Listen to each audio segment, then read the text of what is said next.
सूरह कौसर कुरान की सबसे छोटी सूरह है, मगर उसका असर सबसे बड़ा है। सिर्फ 3 आयात, लेकिन उन 3 आयात में दुनिया भी है, आखिरत भी, रिस्क भी, इज्जत भी और दुश्मनों की शिकस्त भी। अल्लाह फरमाता है, इन्ना आतैना कल कौसर, हमने तुम्हें कौसर अता किया। ये सिर्फ नबी करीम सल्लल्लाहु अलैहि वसल्लम से खिताब नहीं, ये उम्मत के लिए पैगाम है।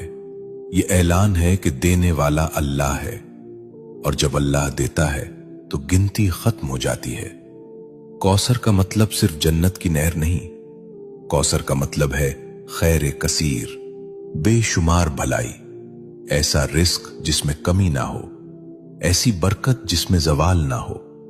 लेकिन सवाल यह है कि आज हम ये सूरा पढ़ते हैं, फिर भी तंगी क्यों है, फिर भी दिल बेचैन क्यों है, फिर भी इज्जत के लिए दर दर क्यों जाना पड़ता है। यहां एक नुक्ता है, और यही नुक्ता अक्सर लोग खो देते हैं। सूरह कौसर सिर्फ जबान से पढ़ने की सूरा नहीं, ये मिजाज बदलने की सूरा है, ये शिकवा छोड़ने की सूरा है, ये शुक्र सिखाने की सूरा है। जो अल्लाह पर छोड़ देता है, अल्लाह उसे कौसर अता करता है। शेख अब्दुल कादिर जीलानी रहमतुल्लाह अलैह फरमाया करते थे कि जिस बंदे का दिल अल्लाह से जुड़ जाए, उसके हाथ खाली नहीं रहते, चाहे जेब खाली ही क्यों ना हो। सुनो, रिस्क सिर्फ पैसा नहीं, सुकून भी रिस्क है, सेहत भी रिस्क है, औलाद की नेकी भी रिस्क है, और इज्जत से जीना यह भी रिस्क है। सूरह कौसर हमें सिखाती है कि पहले अल्लाह की नेमत को पहचानो, फिर उस पर शुक्र करो। फसल्लि लिरब्बिका वन्हर, अपने रब के लिए नमाज पढ़ो और कुर्बानी दो। यानी अगर कौसर चाहते हो तो ताल्लुक मजबूत करो, नमाज को बोझ नहीं, मुलाकात समझो। आज हम चाहते हैं कि रिस्क बढ़े, लेकिन नमाज टूटी हुई है। हम चाहते हैं कि बरकत आए, लेकिन शुक्र गायब है।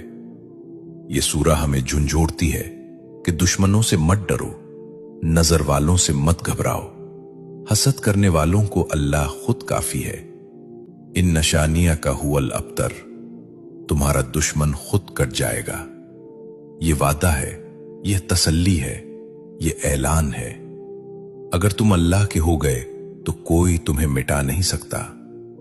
यह सूरा दिल को हिम्मत देती है कि खामोशी में भी अल्लाह काम कर रहा है, कि सब्र में भी अता छुपी हुई है। लेकिन यहां एक और गहरा राज है जो अक्सर लोग नहीं जानते। वो राज ये है